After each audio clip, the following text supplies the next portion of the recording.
Hi everyone, this is Marianne and welcome to my channel.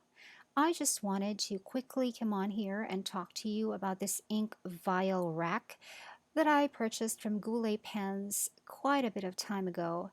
Now, I first showed this ink vial rack in a video about all of my fountain pen inks, part 2.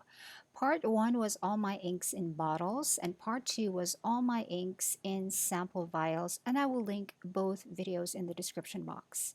This here is the same ink rack in that video. But the sample vials of ink on here have already changed over the years because clearly it's faster to go through an ink vial than an entire bottle.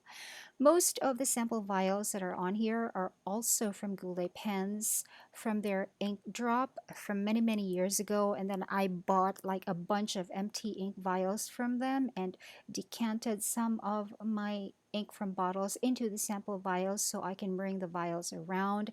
These vials are watertight and airtight. They have never leaked, they have never evaporated.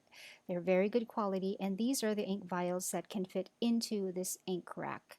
Most of these vials are from Goulet Pens, but I have also managed to accumulate a few from Everything Calligraphy, and both online stores will be linked in the description box. I realized that I have never actually talked about this rack by itself before until a few people have asked me about it on some of the fountain pen groups on Facebook. So here it is. Like I said, the ink vials on here are the ones from Goulet Pens based in the United States, which are the same ink vials that also come from Everything Calligraphy based in the Philippines. This rack can hold 40 vials. It has 10 rows and 4 columns.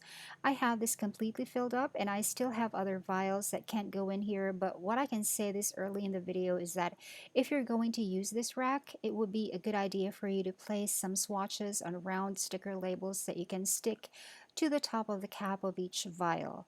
You can see that I did do that here, but over the years the swatches kind of faded and some of them have gotten wet when I was playing around with the inks and water. Now, this rack can be taken apart for storage.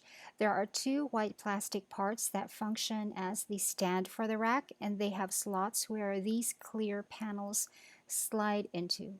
Let us take them out and clean it. I swear I have not cleaned this in a while. I tried cleaning it with water and a piece of tissue first, but right there and then I knew it would not be enough.